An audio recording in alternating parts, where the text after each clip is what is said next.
NEET Yuji 2026 প্রশ্ন ফাঁস কাণ্ডের পর দেশ জুড়ে পরীক্ষা ব্যবস্থার স্বচ্ছতা নিয়ে যে বিতর্ক তৈরি হয়েছিল, তারপর থেকেই পরীক্ষা পদ্ধতিতে পরিবর্তনের দাবি আস্তে আস্তে জোরালো হতে থাকে। আর ঠিক সেই পদ্ধতিতেই এবার নিট পিজি 2026 পরীক্ষাকে আরো পরীক্ষা বান্ধব এবং প্রযুক্তি নির্ভর করতে একাধিক গুরুত্বপূর্ণ সিদ্ধান্ত নিয়েছে কেন্দ্রীয় স্বাস্থ্য মন্ত্রক। আগামী 30শে আগস্ট অনুষ্ঠিত হতে চলা এই পরীক্ষায় একসঙ্গে বদল আসছে পরীক্ষা কেন্দ্র বাছাই, সময় ব্যবস্থাপনা এবং পরীক্ষার নিরাপত্তা ব্যবস্থা। এতদিন পরীক্ষার শহর বরাদ্দ করা হতো আগে, কিন্তু এই ফলে কিন্তু বহু পরীক্ষার্থী নিজের বাড়ি থেকে অনেক দূরের শহরে পরীক্ষা দিতে বাধ্য হতেন। আর এবার সেই নিয়মেই পরিবর্তন আনা হয়েছে। আবেদন করার সময় পরীক্ষার্থীরা নিজেদের পছন্দের 3টি রাজ্যের নাম দিতে পারবেন। প্রথম পছন্দ হিসেবে থাকবে নিজের রাজ্য, এবং এর ফলে বাড়ির কাছাকাছি পরীক্ষা কেন্দ্র পাওয়ার সম্ভাবনাও কিন্তু অনেকটাই বাড়বে বলে মনে করছে স্বাস্থ্য মন্ত্রক।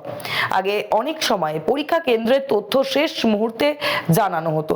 এর ফলে কিন্তু যেটা হতো যে বরাদ্দ তথ্য প্রকাশ সেটা কিন্তু অনেকটাই দূর দূরান্তে যেহেতু যাতায়াত করতে হতো, ট্রেন বা বিমানের টিকিট কাটতে হতো, কিংবা হোটেল বুকিং এর মতো প্রস্তুতির জন্য কিন্তু পরীক্ষার্থীরা একদমই পর্যাপ্ত সময় পেতই না।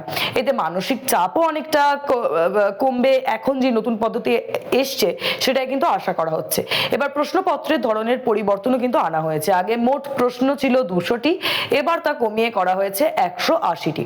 তবে পরীক্ষার মোট সময় আগের মতোই 210 মিনিট বা 3.5 ঘন্টা থাকছে। অর্থাৎ প্রতিটি প্রশ্নের উত্তর দেওয়ার জন্য পরীক্ষার্থীরা আগের তুলনায় কিন্তু বেশ কিছুটা বেশি সময় পাবেন।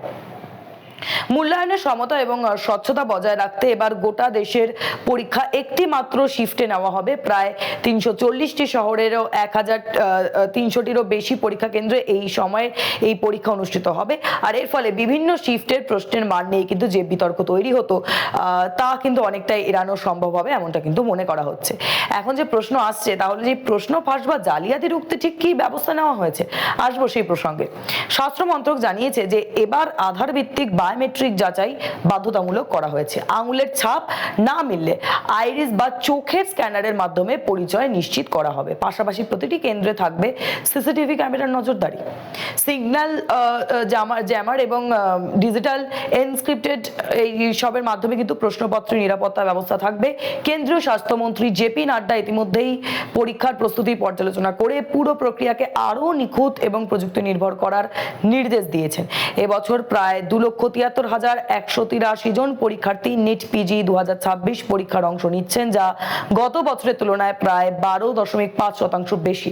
স্বাস্থ্য মন্ত্রকের আশা যে এই নতুন নিয়মগুলির ফলে কিন্তু পরীক্ষার্থীদের দুশ্চিন্তা অনেকটা হলেই কমবে। এখন আমাদের নজর যে পরীক্ষার সময় আর ঠিক কি খবর আমাদের সামনে আসে।